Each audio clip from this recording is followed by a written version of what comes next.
What's up mga chismoso at mga chismosa at welcome back sa ating channel. Ngayon, pag-usapan natin itong bill na ipinasa ni Senator Rapi Tulfo na anti-taray bill. Ano na kaya ang nangyari dito? Kasi wala tayong balita eh, di ba? Ito po ay lumabas sa balita noon pang April 6, 2023. So mahigit isang taon na pero bakit kaya wala pang balita tungkol sa kung ano na ang kalagayan ng bill na ito? Malapit na kayo maging batas. Hindi yata na pag-usapan to sa Senado. Hindi yata nakapag-hearing ng ewan ko, wala eh. Ano kayang dahilan? So, basahin natin itong balita. Inihain ni Senator Rapi Tulfo ang anti-taray bill na magpapataw ng mabigat na parusa sa mga bastos na empleyado ng gobyerno. Ang tanong natin dito, yung mga government officials ba ay empleyado ng gobyerno? Tuloy. Ito ay dahil madalas na naririnig na reklamo sa taong bayan, lalo na mula sa mga mahihirap na mamamayan. Putik yan, gamit na gamit talaga yung mahihirap eh. Na sila ay tinatarayan, pinapahiya, binabastos, sinisigawan at hindi tinutulungan sa isang tanggapan ng gobyerno. Actually, pabor ako sa batas na ito na sana ay maipasa para mawala na yung mga matataray, yung mga namamahiya, yung mga bastos, naninigaw ng mga empleyado ng gobyerno. Ako ay naging biktima na rin ng mga ganitong empleyado. Hindi ko kinakailan, natarayan na din ako, napahiya na din ako, binastos, sinigawan. Malamang kayo rin, naranasan nyo na yung ganito. Ngayon, ang tanong natin, kung yung mga senador ay tinatarayan nila ang mga resource person, sakop kaya ng batas na ito? Kung sila ay namamahiya sa mga hearings, sakop kaya ng batas na ito kung sakaling may pasa? Yung mga senador na nambabastos, sakop din kaya ng batas na ito kung sakasakaling naipasa na? Yung mga naninigaw, sakop kaya sila? Ngayon, tuloy natin.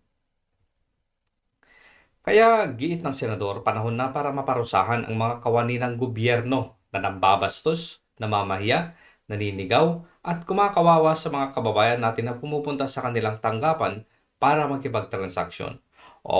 So yung mga ano lang, yung mga nagtatrabaho lang sa mga opisina ng gobyerno, offices, kunwari sa BIR, kunwari sa mga licensing offices, sa pagkuha ng mga birth certificates.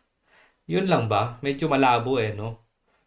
Pero kung sakasakali sana ay isama na rin yung mga elected officials dito sa bill na to para naman mapakinabangan na ng husto. Para naman mawala na yung mga bastos na mga empleyado ng gobyerno. In the first place, mga empleyado sila ng gobyerno eh. Pasahurin sila ng taong bayan. Yung mga politiko natin, mayor, vice mayor, congressman, senators, walang exempted dyan. So, hindi ba dapat talaga nakasama sila? Tuloy natin. Giit pa ni Tulfo na ang empleyado ng gobyerno ay dapat ay pasensyoso at nagseserbisyo. Hindi nagsusuplado. Sa halip dapat sila ay magalang, mahabang pasensya at maunawain na sa pagbibigay ng serbisyo publiko. The audacity. Kung hindi umano nila ito kayang gawin, wala silang karapatang manungkulan dahil sa taong bayan. Dahil ang taong bayan ang nagpapasahod sa mga taong gobyerno. Kaya dapat tratuhin ang mga taga-gobyerno ang taong bayan na lumalapit sa kanila bilang kanilang mga amo. Sinabi ni Tulfo na kapag nagkaroon ng anti-taray bill, anti-taray bill? Kapag nagkaroon ng anti-taray bill o nagkaroon na ng anti-taray law, ang mga bastos, anyway, Ang mga bastos at tamad na taong gobyerno ay mapapatawan ng mabigat na parusa. Ang pagkakasibak sa serbisyo at perpetual disqualification from public office. Grabe no, ang bigat. Kapag ka napatunayang bastos ka at tamad ka na taong gobyerno, sibak ka kaagad at hindi ka na makakahawak ng kahit anumang posisyon sa gobyerno. Di ba napakabigat?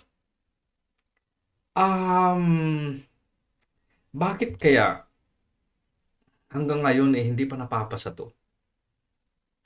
Siyempre, gustong-gusto ng taong bayan na mawala na yung mga bastos sa gobyerno. At at kung naipasa na itong batas na ito, marami ang matatanggal sa gobyerno. Bakit? Kasi laging sinasabi ni Senator Rapi Tulfo sa mga pagdinig na tatamad-tamad kayo. Mga tamad kayo. Kailan lang yung PRC sinabihan niya silang tamad? So, kung sinabihan ni Senator Rapi Tulfo na mga tamad yung mga nasa opisina ng mga gobyerno sa kanyang mga hearing, ibig sabihin ba, sibak sila kaagad at tanggal at never na silang makakahawak o makakapasok sa anumang public office. Ngayon, pakinggan natin mismo kay Senator Rapi Tulfo yung paliwanag niya tungkol sa ano ba itong anti-taray law na gusto niyang maipasa, anti-taray bill na gusto niyang maipasa. So, ito. Nag-file na po ng resolution. Ito po ay isang bill, kung tawagin ko, anti-taray bill. Ano itong anti-taray bill? Sa anti-taray bill na ito, lahat ng kawani ng gobyerno, yung mga frontliners, Apo. na kapag ikaw ay nagsuplado, binastos mo yung nakikipagtransaksyon sa inyong tanggapan, winalanghiya mo, sibak ka sa serbisyo.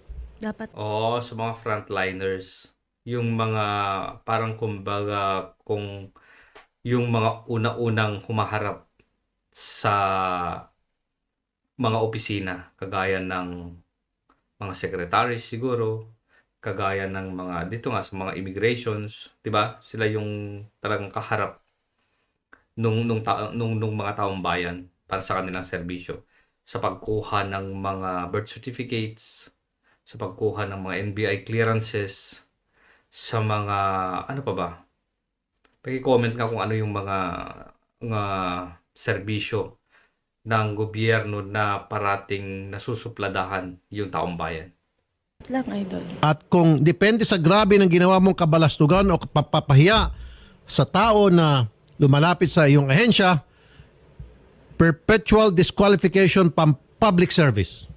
Totoo yan. Halimbawa, Si Shari.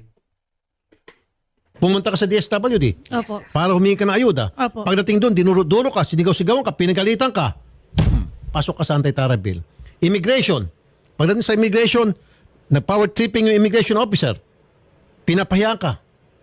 Kung ano namang pinaghahanap sa'yo, tapos sinigaw-sigawan ka, sibak ka. Yun yung anti-taray bill ko. Barangay chairman. Barangay Anti-taray bill niya.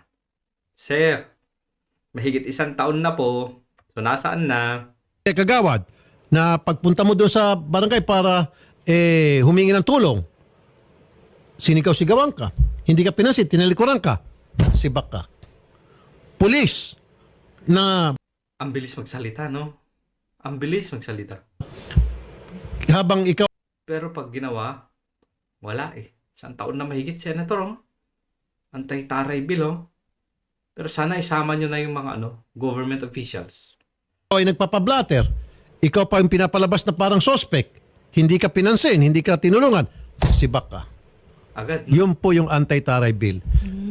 Ikaw, halimbawa, pumunta ka sa public hospital. Oh, yung mga health workers doon, hindi ka inaasikaso.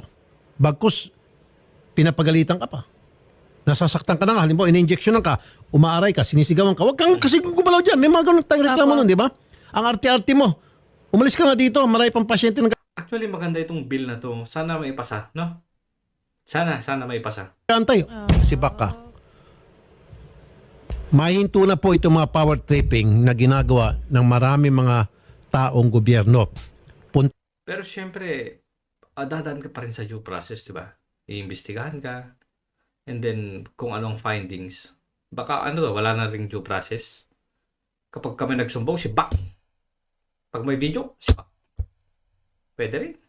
Punta ka sa SSS, pipila ka pagkahaba-haba. Pagkatapos, pag nandun ka sa unahan ng pila, tatarayan ka lang, LTO. DFA, punta ka sa mga embahada. Pag nasa abroad ka, Opo. Pero actually ngayon, nung umuwi ako ng Pilipinas, parang pumunta rin ako sa mga government offices, no? Pero parang ang babait din naman na nila. diba sabi, nagbibilyards, huwag daw guluhin. Si Bakak, antayin nyo. Pag naipasa na yung anti-power bill, taray Taray. bill, tapos na maliligay ang araw ng mga mahilig magtaray. Ilang taon po kaya yung hihintayin pa namin, Senator? Baka naman pwedeng mag-update tayo dyan, no? Kung nasaan na yung batas, no? Para naman alam ng taong bayan kung anong nangyayari sa mga pangako ninyo. To recap, I think gusto ko tong batas na to. Kaya lang syempre, hindi yung kapag ka may nagsumbong sa'yo, sibak. Kapag ka may video na nakita kang, siguro pag binidyo ka na nagtataray ka ng walang dahilan, yung nagpa-power tripping ka lang, sibak ka, okay sa akin yun. Pero kapag akusasyon na kailangan pa rin nating patunayan, ano ba yung punot dulo ng pagtataray ng isang empleyado? Due process. Due process pa rin. Yun lang. Bye-bye.